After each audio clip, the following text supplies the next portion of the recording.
loss against the Houston Texans last week, but they got a shot at home against the Arizona Cardinals against a quarterback in Kyler Murray who has an ailing shoulder right now. I think the Patriots can bounce back in this game. Okay, so not willing to give up on the Pats. How about you, Neek? Are you sticking a fork in the Chicago Bears? Oh, absolutely. The Bears are forked. They've been forked since they moved up to draft Mitchell Trubisky, and then they got double forked when they went and thought that Nick Foles was the answer. Like, it's a forking bad issue they got there in Chicago, and I don't think that there's a solution, despite the fact that defense is phenomenal.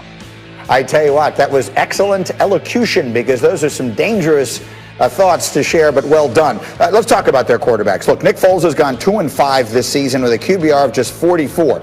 Mitchell Trubisky, again, 3-0 when he got benched. If Foles starts this weekend, the Bears likely will be using their 20th different starting quarterback against the Packers since 1992. Yesterday, the head coach, Matt Nagy, declined to name a starter for this weekend, but he did say this about Trubisky. My belief is that Mitchell has used these weeks to make himself a better overall NFL quarterback. And I don't know whenever and if ever he gets that chance when he does, but I do believe in my heart of hearts that he has grown from this situation. I believe that he will be a better player because of it. If he is going, what I would say is this, is I have all the confidence in the world in him.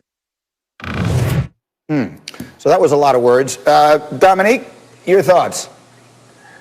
I mean, it's another head coach who feels like he is under subpoena and has to be honest all the time. Like, that was awful, and I hope Mitchell Trubisky didn't hear that quote, because it just made him worse. Like, I don't understand the point of that. I'll say it again. Before you sit down to do an interview, all head coaches, all CEOs, all leaders of any kind, everyone is going to listen to your words very carefully, and they mean quite a bit. Before you sit down and you're going to say something, ask yourself, what am I accomplishing by saying this? The goal is not to answer the question. The goal is to forward the agenda that you want to forward. He has accomplished nothing but make us look at this situation and be quite confused. What are you accomplishing by doing that, other than making Mitchell Trubisky a worse quarterback than he was before you said it? D. Wood, who should he go with? If both guys are able to play based on injury, who should their quarterback be? Granted, I mean, you put me in a damn hard position here, but I'm going to go with Mitchell Trubisky. And listen, and the sole reason, honestly, is because we know the one thing that's been wrong with the Bears' offense is the offensive line. The offensive line has been ravaged with injuries, and they're terrible. But the one thing that Mitchell Trubisky can do well is he can move around and maneuver around the pocket, outside the pocket, so he does bring a different element to that offense that Nick Foles just can't bring. It's correct. It is an element to the offense the head coach has never shown any interest in wanting to utilize, but it is something that he did well enough to make him a Pro Bowl quarterback and to take his team to the playoffs just a couple of years ago. Meanwhile, Bart Scott, you had a different idea of someone they should be thinking about at quarterback. Well, in the future, but right now, to say that, Mitchell Trubisky has used his time to get better is not a ringing endorsement. That's just saying he went from horrible to bad. That doesn't mean that he's still a starting quality quarterback in this league. But I think next year they should really consider, trying to trade for Sam Darnold, getting a young quarterback that they can try and fit into their system.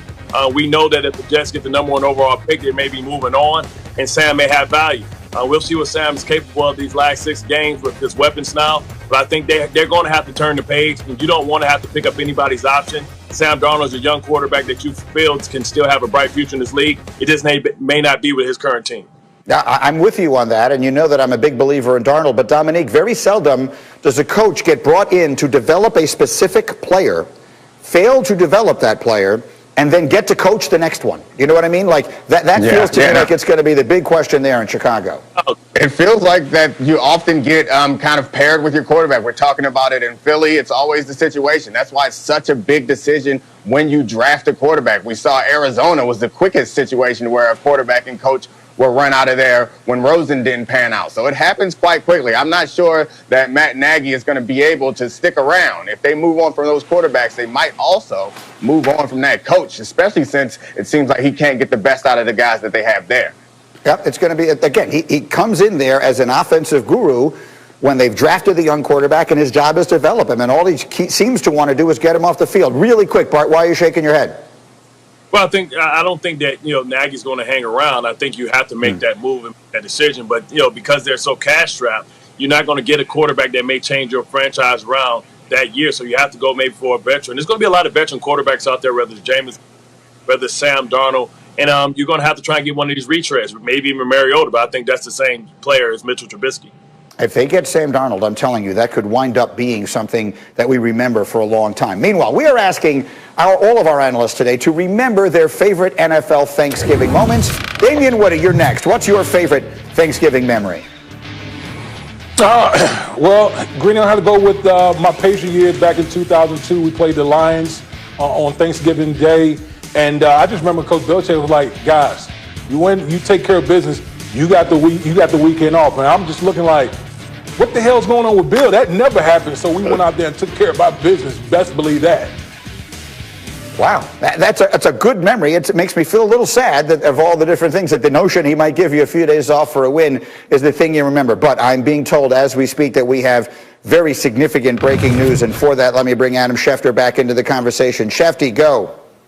Well, as Jameson Hensley, the Ravens reporter at ESPN.com, is reporting this morning, there are more positive tests in Baltimore. This marks the fourth straight day that the Ravens have had positive tests.